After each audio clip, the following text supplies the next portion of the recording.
executive driving operations, performance, continued process improvement, and global productivity excellence. She is an ASQ fellow. And of course, she's a winner of the training medalist from ASQ. She's a certified Six Sigma Black Belt, certified manager of quality and organization excellence, and certified quality engineer. Besides, she's an assessor for the quality systems in ISO, Baldrige, supported the Michigan Quality Council as a senior assessor for 3 years. She's a master belt, black belt, and SATP Ahead awardee.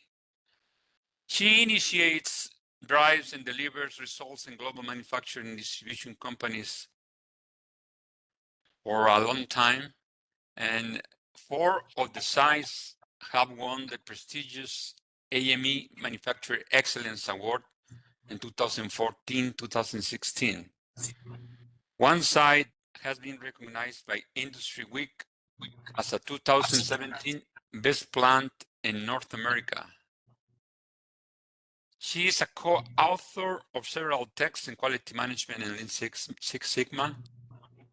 She's an international speaker sharing Lean Six Sigma principles and techniques. So here we go, JD. All yours. Okay. All right. So let me share my screen. Let's see what will let me do here.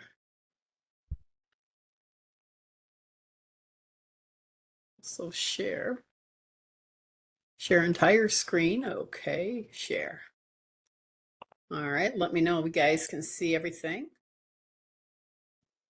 Is it coming through? See it. Yep.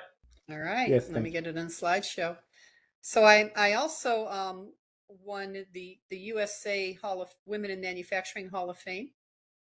And this year I won the Cy Collier Award out of ASQ Los Angeles section. So that's been pretty cool. Anyway, that's me on a better day. So why we're here, we're going to be doing a high level overview of how to do process capability, how it generally works. It would be good for you to have a calculator, paper, pencil handy, because we will be a little interactive here. Your calculator only needs to know addition, subtraction, multiplication, division. We won't get more detailed than that. And from there, we'll do a quick review of how to do a variables measurement system analysis, how that works. And then we'll talk about gauge repeatability and reproducibility, gauge R&R, from a tolerance perspective. We're not going to get into all the formulas for that. There's so many different formats out there. But we'll learn about the concept in general. And then we're going to connect the two to figure out why they're so important and how they interconnect with each other. Let's first talk about process capability, CP. So it's a customer's way of indexing or just a ratio of your whole spec width over the width of the process. So if I have, and let me put my little doohickey on here. Let's see, doohickey, laser pointer. Yay, I have a doohickey. So I go from -10 to +10, and that's my spec width. It's 20 wide in this example. And then I have my process, my parts that I've taken readings on. And each X represents one piece. So I've taken 20 readings.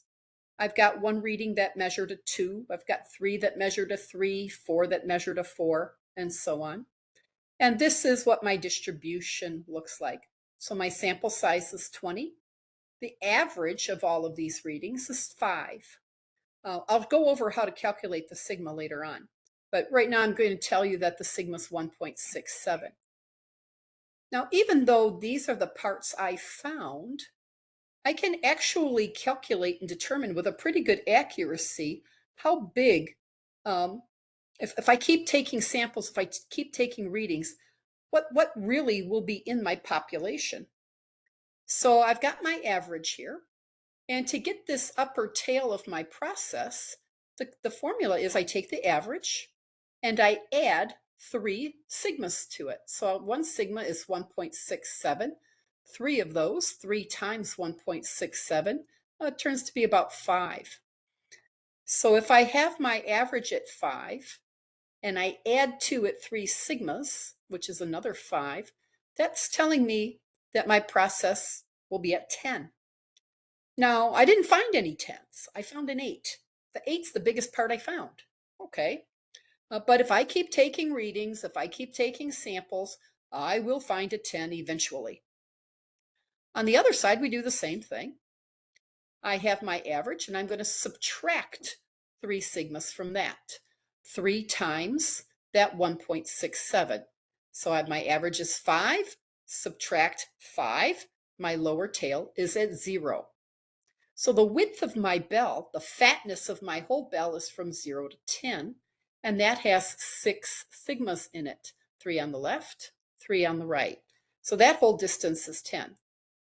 And when I want to look at my process capability, I know that when I take these readings, I'm taking samples. I'm not usually measuring 100% of all my results. Therefore, I'm going to have a little bit of error involved. And I call this the bell umbrella, the bellbrella. That's a JD term, very scientific. So with that bellbrella, it covers 99.7% of your process, which means if you're making a lot of stuff, you're going to have 3 parts per thousand outside of those tails. Just think about it. You're out in the rain, you have an umbrella over your head, you're still going to get a few drops on you somewhere. The umbrella doesn't cover you completely. The way the bell is drawn, you don't see those parts. You don't see them hanging out there, and they're often forgotten, especially in college classes where they teach our engineers how to design specification limits.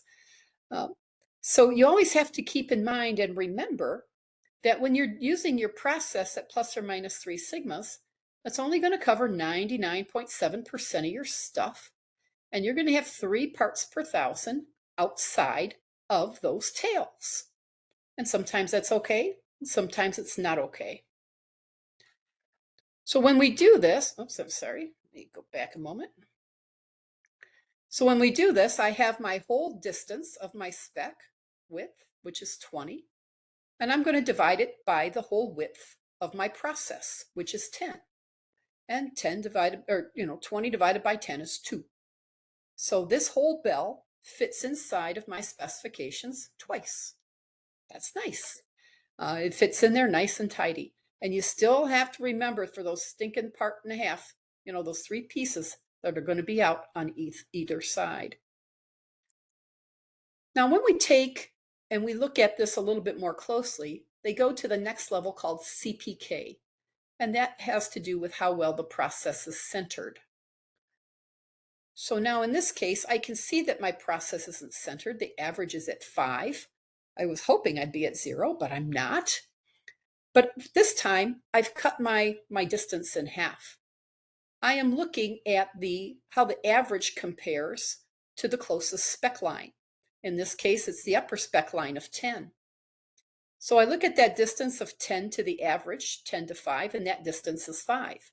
And what I want to find out is how many times does this half of a bell fit inside of that distance? And that's 3 sigmas. So it's 10 minus 5, which is 5, divided by 3 times sigma. 3 times 1.67 is 5. And that half of a bell fits in there one lonely little time. And we know, because we already know that our bell umbrella only covers 99.7% of our stuff, we know we're going to have an out of spec situation here because we're going to have 1.5 parts per thousand at least that are going to be out on this upper side because they're going to be outside of the bell and outside of the spec line. On the flip side, if I wanted to look at the lower Cpk, I'm going to take the average of 5 and go all the way over to that lower spec line. 5 minus a negative 10, which is a nice big width of 15. And I'm going to divide it again by half of my bell, 3 sigmas. And that will fit in there once, twice, 3 times. So I got a lot of room on this side. I'm still going to have that part and a half out here, but it's going to be outside of the bell, but way inside of the specification.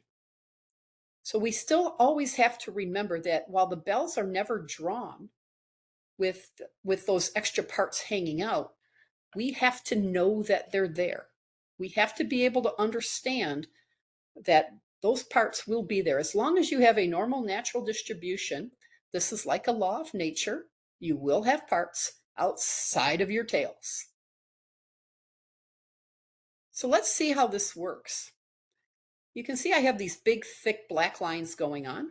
Those are my spec lines, my upper spec and my lower spec. And in this case, this whole bell fits within here one time. I've got 3 sigmas on the right side and 3 sigmas on the left side. This is a CP of 1. The bell fits in there one time. All 6 sigmas fit in there between those 2 spec lines one time. Within the plus or minus 1 sigma range, I'm going to have 34 and 34. I'm going to have 68.4% of my stuff within plus or minus 1 sigma. And again, this is considered a natural law. This is how the normal distribution works.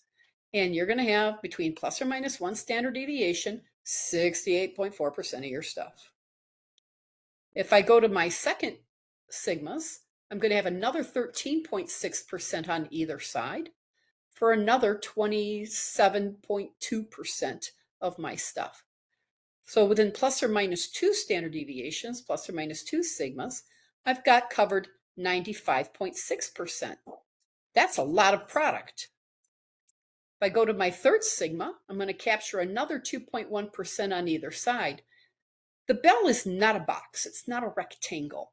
So as you go down towards the ends here, it's very exponential. It's going down, down, down quickly. So you have a lot fewer product in those third sigma ranges.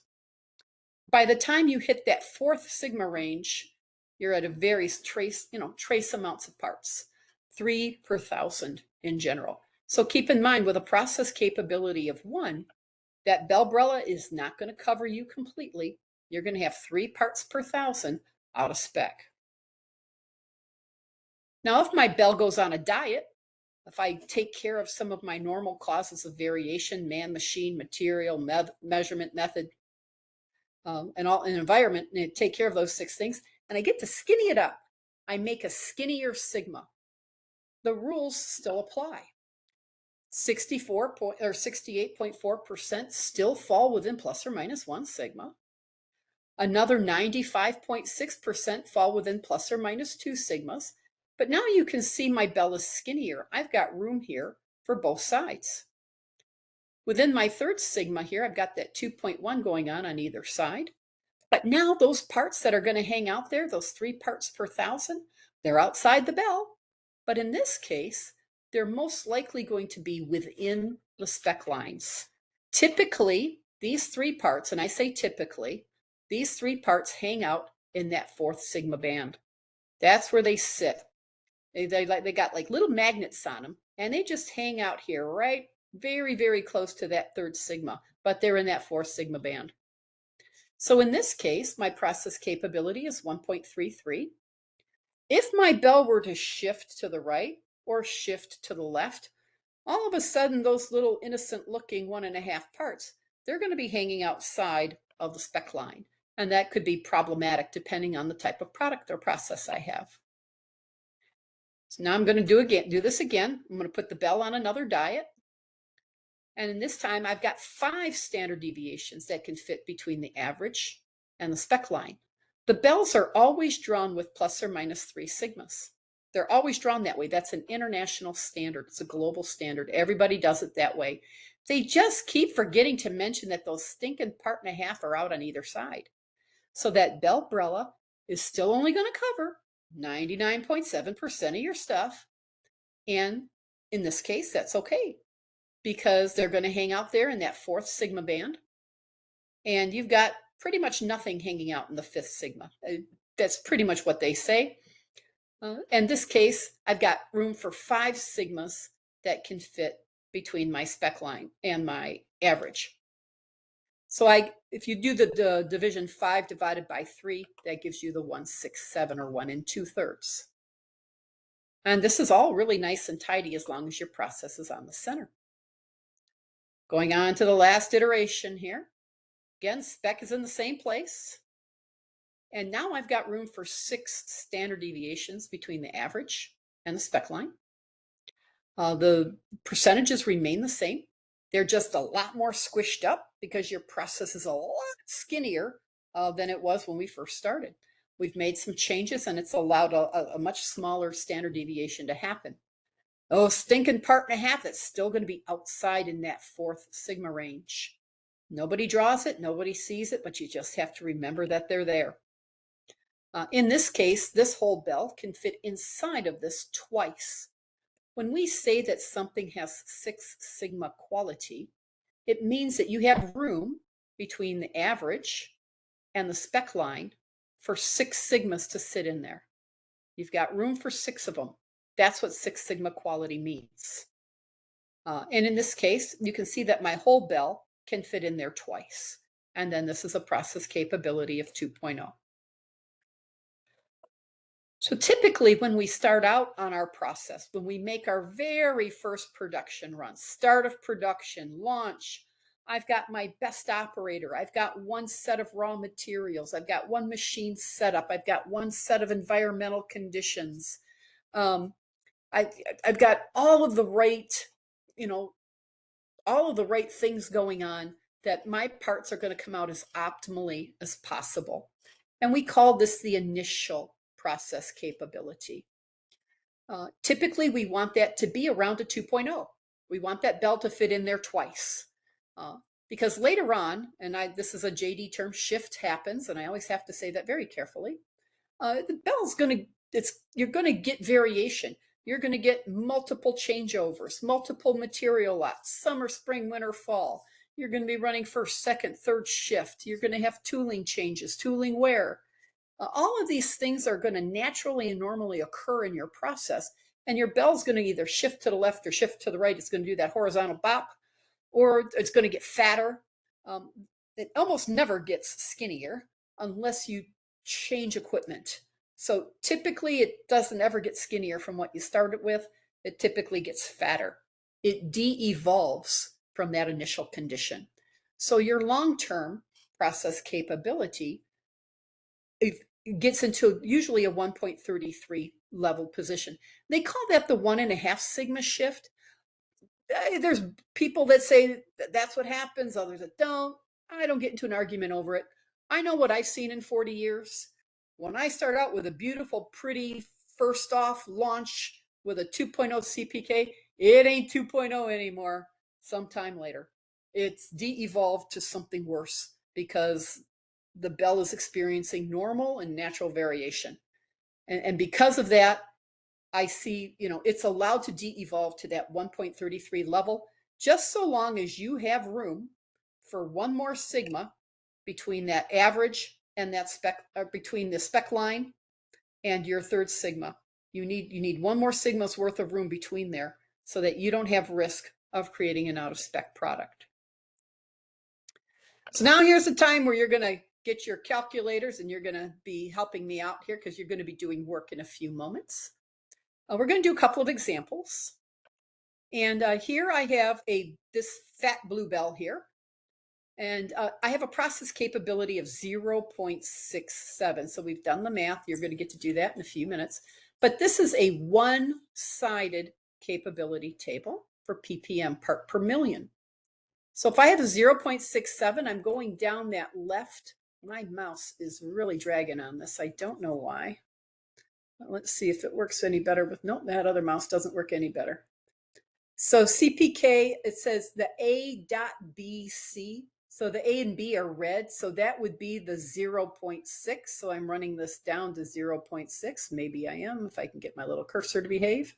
And then I'm running it all the way across to the 0.7, 0.07 for that 0.67 position.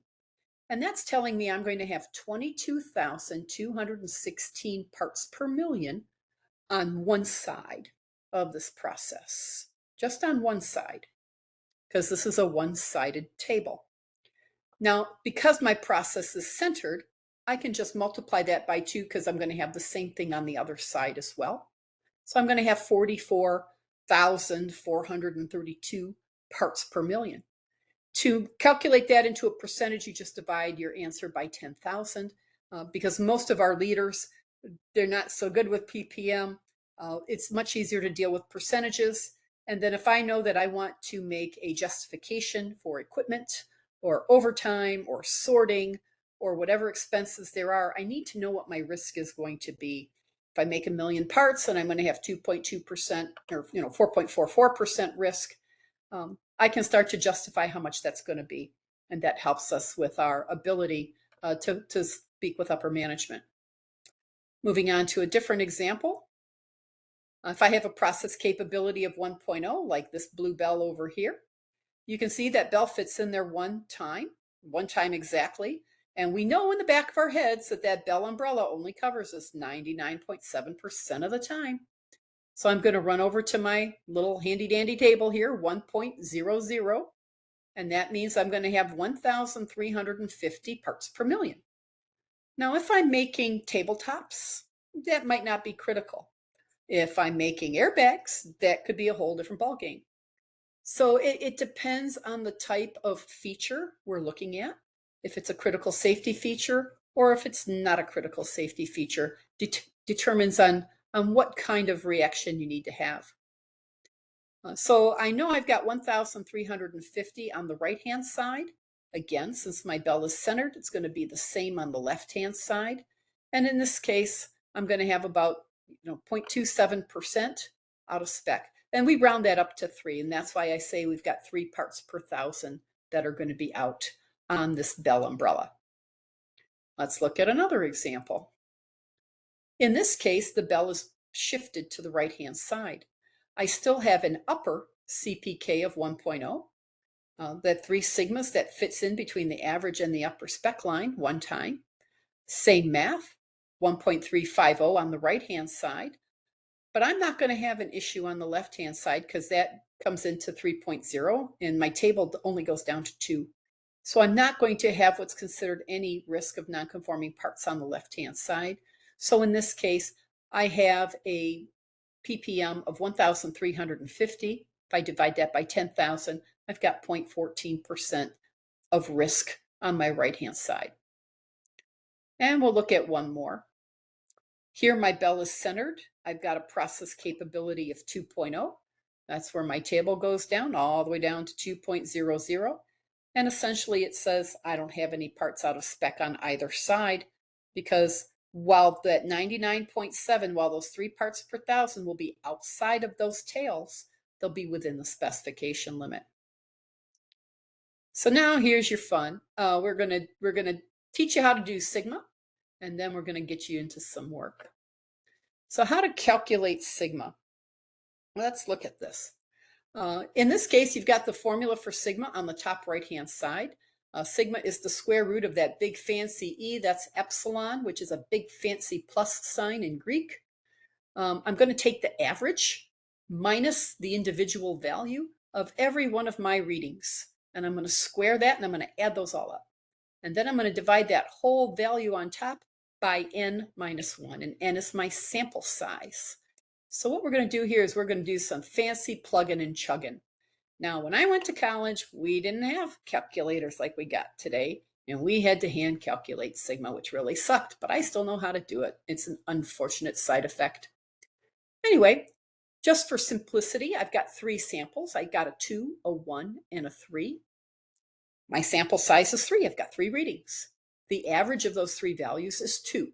2 plus 1 plus 3 is 6. Divide by 3 gives me an average of 2.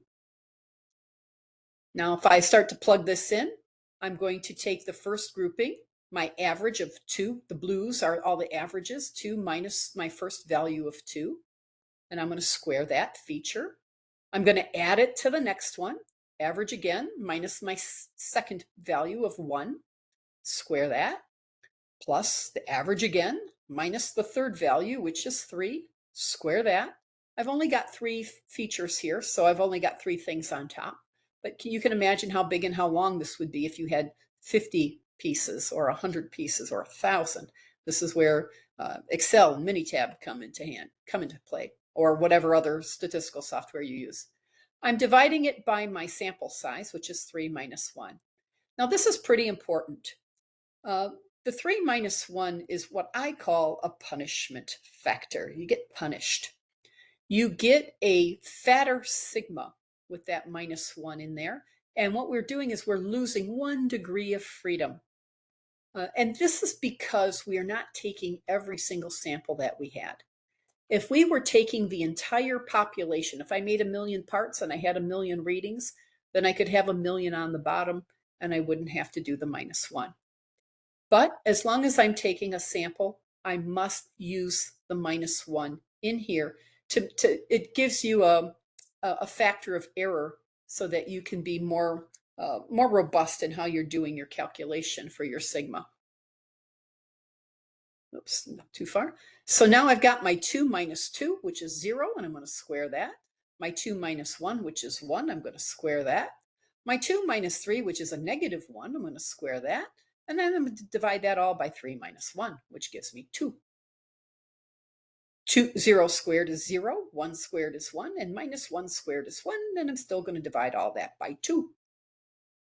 Then 0 plus 1 is 2, still dividing that by 2, gives me a square root of 1, which equals 1.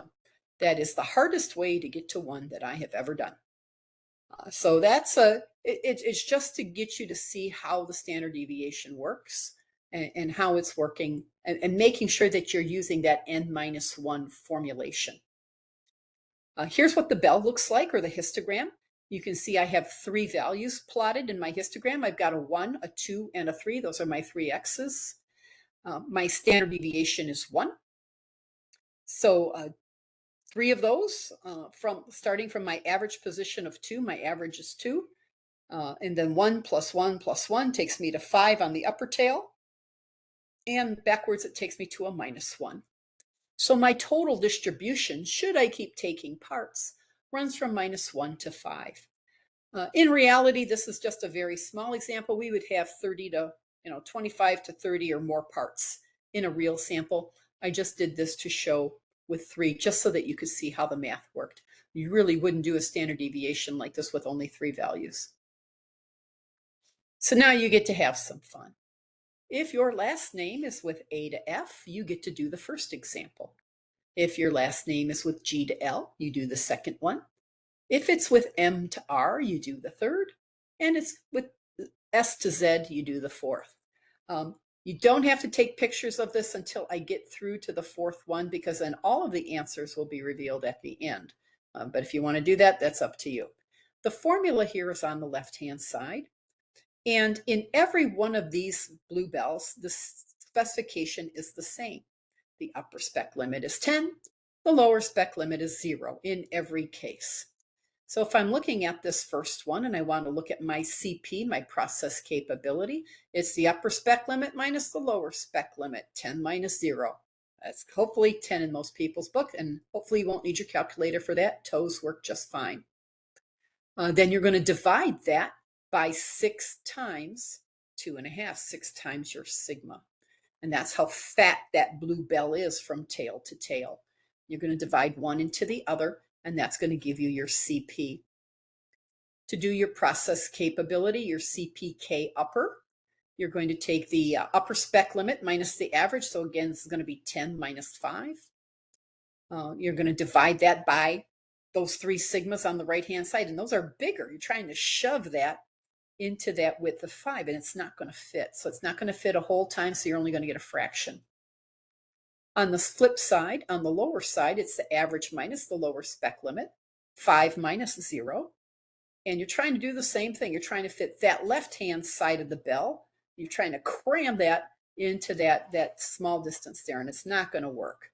So go ahead and do those math, and I think I've talked you through enough to give you enough time to do the first one.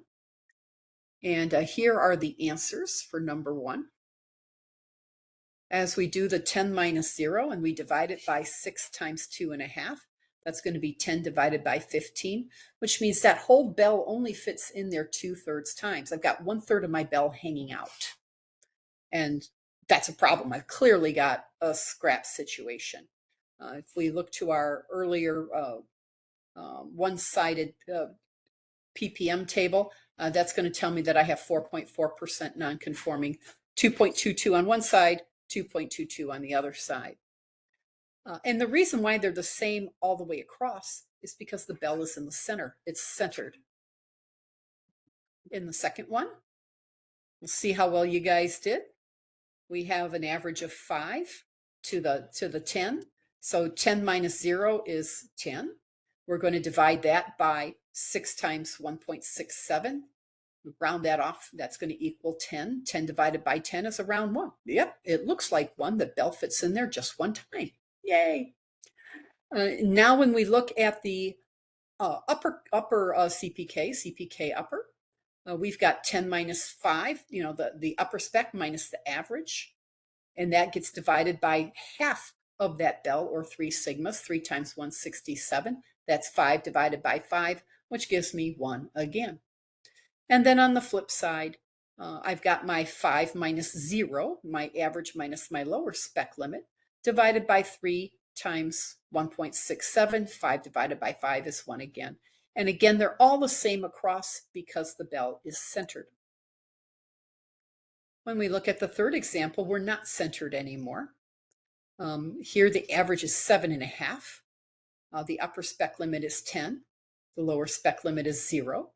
And in this case, I'm going to have a very nice CP process capability. It's going to fit in there twice for me. We can see that 10 minus 0 divided by 6 times 0.83. So it's 10 divided by 5, which fits in there twice. Our challenge is that this bell isn't centered. So you only have to take the side that it's closest to. You don't have to do both calculations. It's good to have that habit so that you can see how much room you have if you need it. In this case, the upper CPK is 10 minus 7.5, so that's going to be 2.5 in that distance. And then 3 sigmas is 3 times 0.83, which is 2.5 also. 2.5 divided by 2.5 is 1. It only fits in there one time. And we know, because it only covers 99.7% of our stuff, we're going to have an issue with parts being out of spec on that upper tail. We won't have that same problem on the lower tail. In the last example, we are now down to our favorite example of a 6 sigma process. 6 sigmas can fit between the average and the spec lines here on both sides. I've got the upper spec limit of 10 minus 0. So 10 minus 0 is 10. Divided by 6 times 0.83, that's 5. 10 divided by 5 is 2. It's centered, so the CPK upper and the CPK lower are going to equal the same. Hopefully you all came up with the same answers, and if someone got something different, I'd really like to hear about it, because that means your calculators are different than mine. Moving on, when we talk about the Taguchi loss function, we look at the normal distribution and we say, how far off center are we? And the farther off your part is from nominal, or from that targeted center, the more expensive it is up until the point you're in full loss. I always like that, because once you see these distributions, you can't see those parts that are out of spec. But the Taguchi loss function helps you realize that if your bell is too fat, you're going to be making non-conforming parts, and you really shouldn't be there at those fringe ends anyway. So now what we're going to do is we're going to switch over to MSA, Measurement System Analysis, and we're going to talk about this for a few minutes. There's gauge repeatability and reproducibility, gauge R&R, and there's AAA, Attribute Agreement Analysis. I typically only talk about the statistical agreement analysis. When we measure something, we have 2 kinds of risks that can happen. I'm going to take my part, I'm going to take measurement on it, and I can have an alpha risk. I got a reading, and I'm going to reject a good part. So I've got good parts, they're green, but I'm putting them into the reject bin. Oh boy. So either I'm scrapping good stuff or I'm reworking good stuff. I don't know which it is, but nevertheless, that's my error. The customer's not going to get those parts because I'm going to modify them even though I shouldn't, or I don't have to. I call that, aw darn, that's an alpha risk. The beta risk is the other way around. That is when I accept a bad part. I've got these red parts, they've gone into the green bin, and off they get shipped to the customer. Now keep in mind, this is due to the error in the gauging system. It happens every day, every place, every process. So that beta risk is quite prevalent throughout our manufacturing industries. I remember betas being, boy, that's bad that I'm accepting bad stuff. Shouldn't be doing that, but I am. So beta's bad. And to me, that's a helpful mnemonic. When we're doing gauge R&Rs, we want to be able to look at the repeatability and reproducibility. Sometimes if you can't take repeated readings, you'll do a nested gauge R&R where you're taking a subgroup of samples because it's a destructive test. And then there's also the form of the attributes agreement analysis. All of these can be done to a degree where you can figure out how much error there is or how well you're able to determine that your readings are accurate or not. In your measurement system analysis, there's three things. There's more than three, but we're only going to talk about three of them. There's three things that you need in a measurement system analysis. You need to have accuracy. In that first bullseye on the left-hand side, this is accurate and precise. The numbers are clustered in the middle. They're the right reading. I get accuracy through calibration. On the third bullseye over, that's also accurate. It's not as precise because it's splattered all over the place, but they're tightly grouped and my average would be correct. That, again, gets taken care of by calibration. I can't tell you how many engineering labs I run into that only do calibration. And when I find problems of what we call industrialization, taking our prototypes out of the lab, putting them into the manufacturing floor environment, and all of a sudden I've got scrap all over the place. Typically, usually, most of the time, I find it's because in the engineering lab, they've got measurement systems that aren't giving them correct readings, but they're perfectly calibrated. Precision is what we need to understand. Precision is where this variables gauge R&R comes into place. We're looking for the amount of error, measurement error, that's in our system. The more error you have, the worse your readings are. You can have a perfectly, beautifully 100% calibrated gauge and have it be 100% wrong. I see it all the time. So in this case, the gauge R&R repeatability and reproducibility. Repeatability is about the gauge. Reproducibility is about the human. I remember that because only humans can reproduce. And then you can also do this with attribute agreement analysis, AAA, when you're doing attributes. Now, I'll tell you an example. I'll tell you about a live example that we had. We were making steel rims, steel wheels for big trucks. And they're steel, so wheels have to be painted so they don't rust. And that paint thickness on the rim is pretty important. It could only be so many millimeters thick. If it got too thick, when you tried to torque on a bolt, you could achieve initial torque, but when the truck is running down the street later on, that torque starts to loosen and back off. And when that big rig is driving down the freeway at 55, 65, 75 miles per hour, and you start to lose your bolts, that wheel flies off and it starts to create havoc with the four-wheelers, the little cars that are all behind it.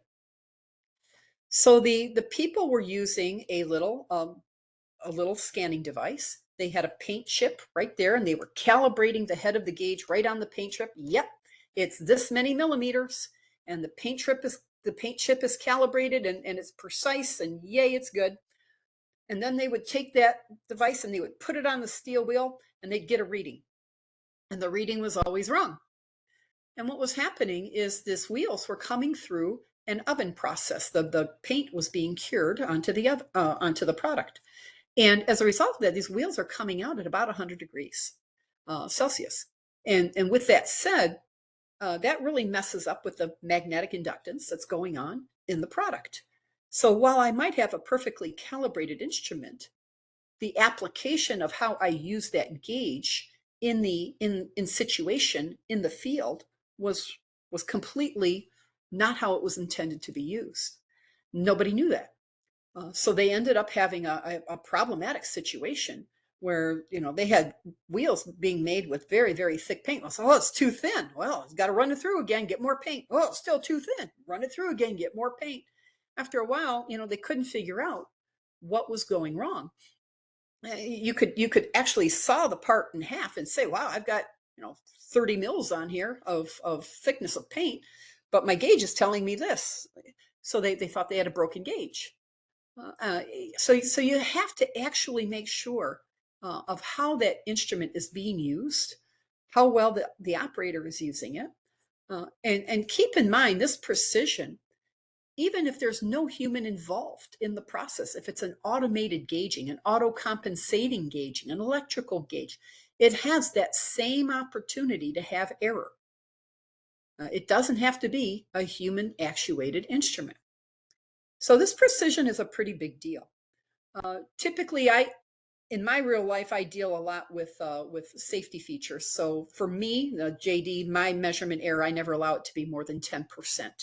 Other people allow more. JD does not. You guys do what you want. But for me, I don't allow anything above 10% in error. And you'll see that a little bit more why in a few minutes. The third thing we need is resolution. How well can you read the gauge? So in this case, I've got this clock here on the right-hand side, and my clock says it's 10:10:35. And with that 10:10:35, I can see that my resolution, I can read it to the nearest second. Is it really 35 or is it 36 or 34? It's plus or minus a second. That's the resolution that I can read this to. If I pull that second hand off, okay, it's 10:10. Is it really 10:10 or is it 10:9 or 10:11? Again, I'm going to have to infer and see, is it closer to 11 or closer to 9? Now, if I pulled that minute hand off, all I know that it's somewhere around 10 o'clock. How close is it to 9 o'clock? How close is it to 11 o'clock? An international standard, this is a global standard, is that all gauges must be 10% of the tolerance. They have to be able to read to 10% of the tolerance.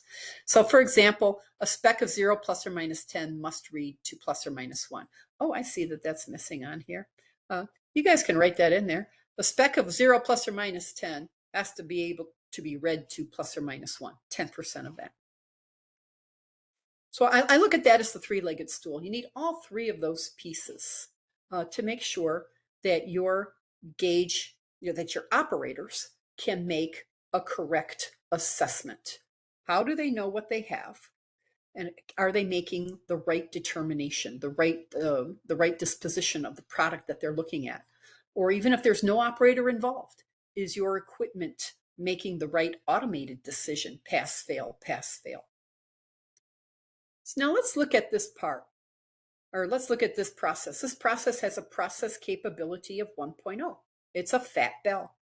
We know already that the bell umbrella is going to be producing parts outside of this plus or minus 10 range. I'm going to have 3 parts per thousand.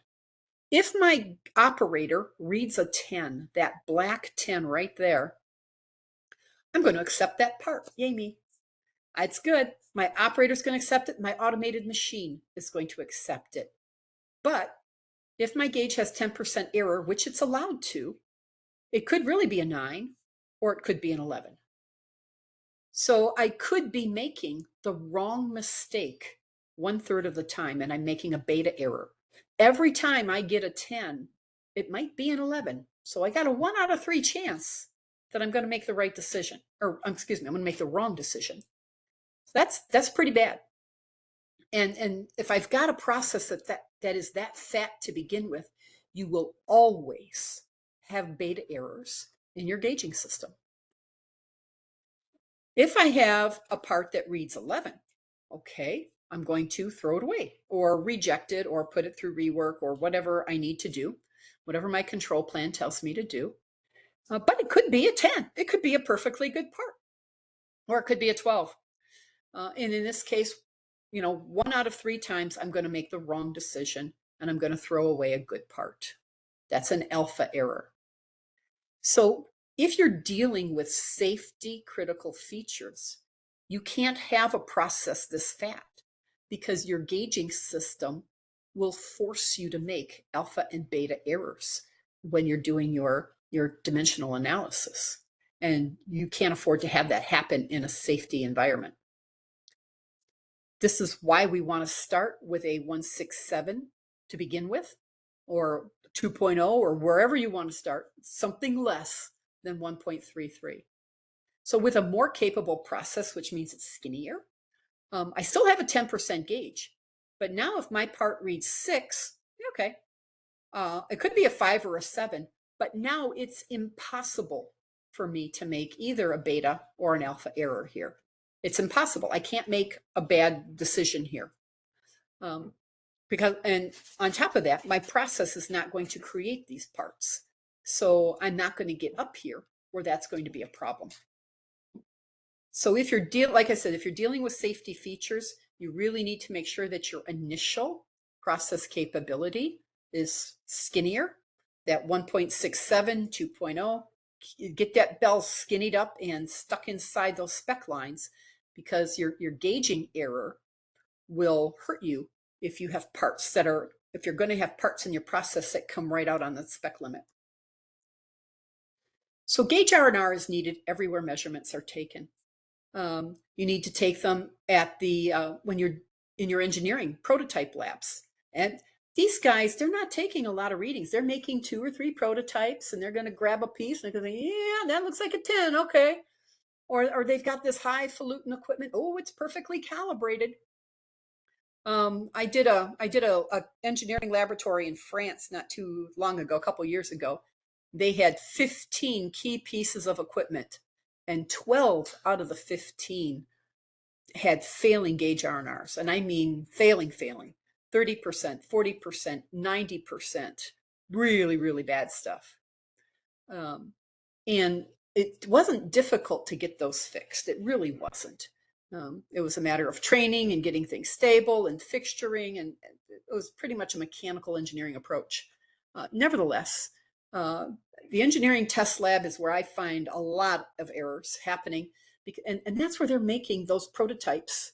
That's where they're getting those initial readings. That's where they're setting the specs.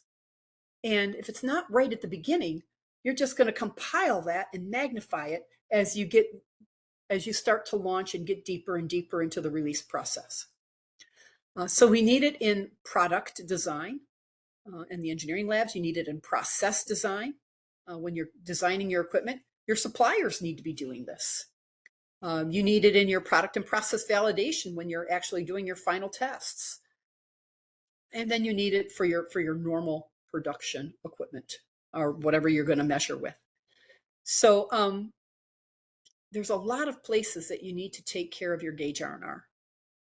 And you really need to make sure that that percentage of error, that 10% of error that you're allowed to have, doesn't cause you to have alpha beta errors if your initial process capability is too fat. So what we did was we had a rapid, high-level overview of how process capability, CP and CPK generally work. You did some practicing. We connected process capability to the gauge tolerance aspect so that we could make sure to protect yourself from alpha and beta errors. And you are now all dubbed with a new superpower so that you can help yourself and your businesses with your knowledge. I'm JD, and I'll be happy to take any questions. And I'm going to put this out of show mode so that if I need to flip back into the deck, I can do so quickly. So what questions can I answer for you guys? JD, this is Sergio. So very good presentation. Thank you. I really, really appreciate it. I was left wondering about the example that you gave us on the paint for the rims and the Yeah. that's a very good one. So the question was, so how do you end up measuring correctly to avoid that? Did I miss it during your presentation or No. So no? in Okay. that particular case, they had to make sure that the wheels were at a temperature so that the gauge could function properly. Set temperature that it's always Yeah, the yeah. same. And there was Okay. nothing on the instruction package of the gauge only used between these temperatures either. There was nothing on the gauge instructions, but nobody ever tested, was it real? There was never a Right. gauge R&R done before engineering said, yeah, this is the right tool to use. Here, operator, go use it. So they had no clue. I mean, I don't know how many people got fired for making, wheels that were too thick when it wasn't their fault to begin with. Right. So, We had what? another example where I don't know if you guys are familiar with what a pie tape is. It looks like a seamstress measurement tape. It's the fabric tape, and you measure circumference around it, like for rubber hose. So if I have a round rubber hose, I could use a pie tape to see the diameter of it. But it doesn't tell you if it's round. It just gives you the circumference. It could be an oval hose. It could be a triangular hose. It could be any little wiggly shape. And in this particular case, that product went on an airplane. And because the hose was coming out flat and not round, when they were putting the connectors on, that's called skiving, they were putting the connector ends onto the hose. Once the hose saw, 4,000 to 6,000 psi in an airplane wing, it blew right through the wing. So we had what was called 2 unplanned landings. That's what they call it, unplanned landings. The pilots didn't appreciate it. Everybody did land okay. They just didn't land where they wanted to land. But I figured out root cause in 4 hours. It was like, yeah, they ain't round. Okay. And again, engineering thought, well, here's the gauge you use, but they didn't apply. It wasn't applied in the way it was meant to be applied. It was a perfectly good calibrated instrument, just wrong for the situation at hand. Thank you so much. And the reason I brought this up, I used to calibrate mechanical gauges for a company called Clarostat that was eventually bought by Honeywell. And I remember that every time that I needed to calibrate the mechanical, they had to be settled at room temperature, the lab that was at. Yeah. And that was always very critical. I always wondered, because some of these were for very, very precise measurements, wouldn't that same thing apply when you're measuring the parts? Because now your the condition of the mechanical instrument is being exposed to different temperatures, variation outside. And I was wondering, isn't this going to have an effect? Of course, I'm not talking about a thousandth of an inch. I'm talking about when somebody's using it, for example, in the machine shop. And I I've realized. seen electrical gauges, mechanical gauges, and it's really deceiving. People think that if it's an automated gauge and a human never touches it, that it can't have an alpha or beta error. And it's like, no, it has just as much error as anything else. Right, So right. when you're And in they these, used to, yeah. I'm sorry, they used to challenge me on that. This thing wasn't properly calibrated. And then I would show them that it was properly calibrated, and then we would do the measurement outside. It says, how much variation in temperature we have here out on the floor, especially when they open the dock doors. With completely different temperature all the time. Not Yeah. only temperature, Oh but yeah. humidity as well, which is very critical also for, like I said, I'm talking a very precise measurement, not a bolt or a screw that had a very high tolerance or low tolerance in that Yeah, regard. we But were dealing with fuel injection nozzles, and there's a little pin that goes inside them that's a millimeter in diameter. I mean, 1 millimeter in diameter, and they're using a laser mic to measure this whisker, if you will. And there was so much dirt in the chamber that it was perfectly calibrated, but they were getting readings all over the place. And the right, door was half open, and the table wasn't. I call it my stable table. The table wasn't stable. You could shuffle it all over the place. Most of the time, it was a simple mechanical fix to get them to good gauging practices, so that they could really see what their part dimensions were at. right. Yeah, I see it a lot. It's scary. It's so scary. Yeah, yeah. Thank you, JD. I got a question, JD. You talk about Taguchi laws and The that. Taguchi loss function, yeah. So when you're talking about Taguchi, you are talking about design of experiments. So it's going to be used for that. Before you do a DOE, the first thing you always do is an MSA. I will not do a design of experiments without an MSA. Can't do it, won't do it. First of all, you're taking so few readings, right? Even if you're doing the 2x3, you're doing 2 or 3 replications. And that means I've got anywhere from, 4 to 6 readings.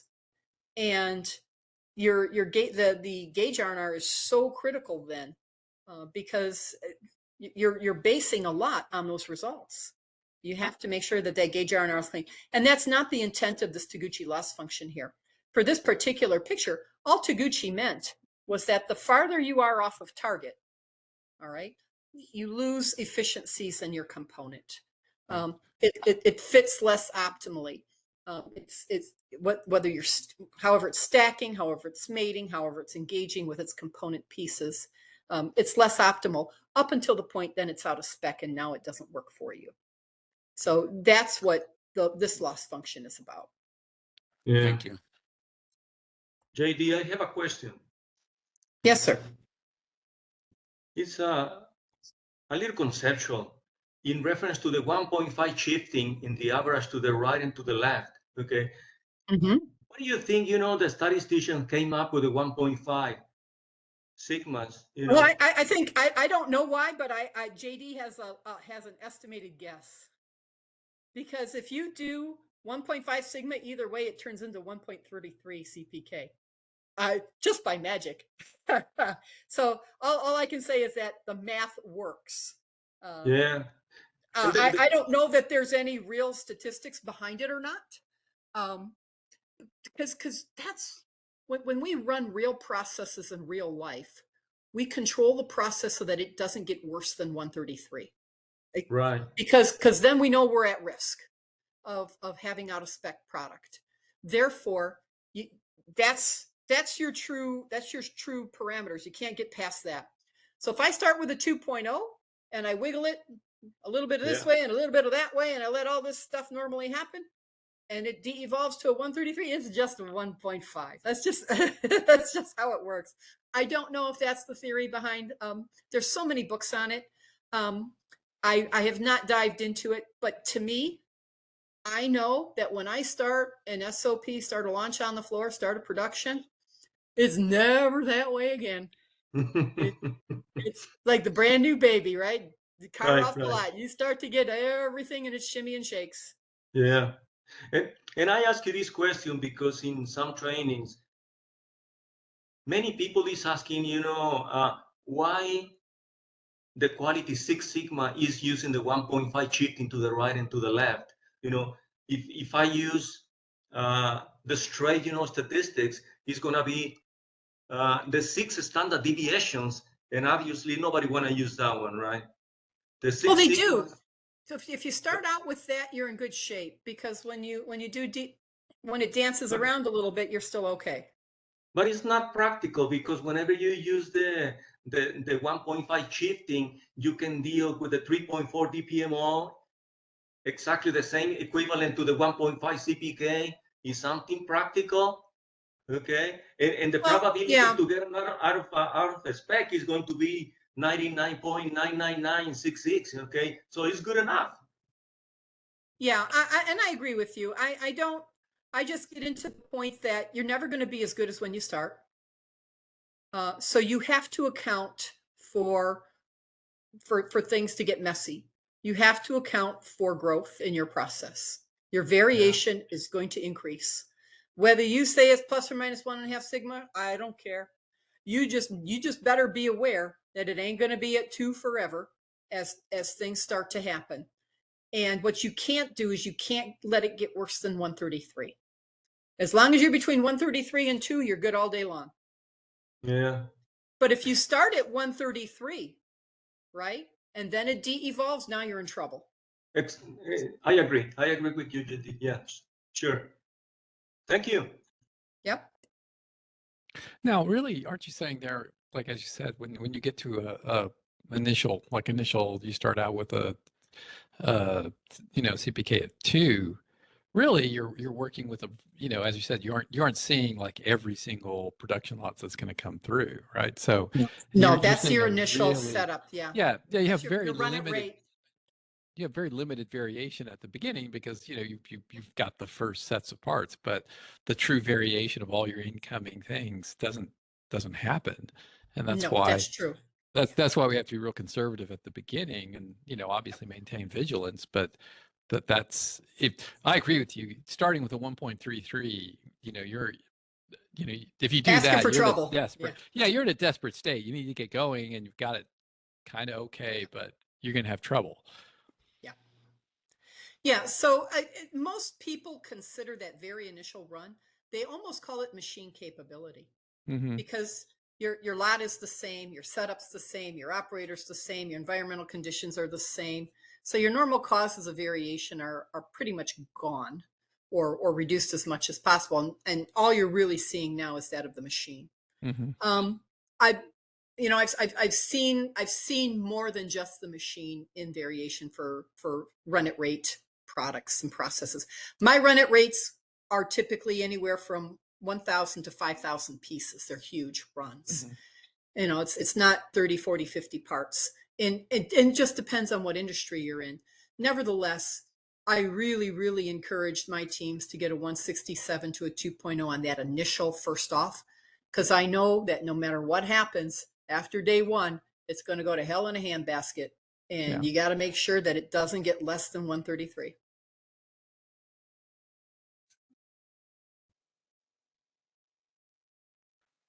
No, frankly, I really enjoyed this. I thought it was a nice refresher, and I'm, looking forward to.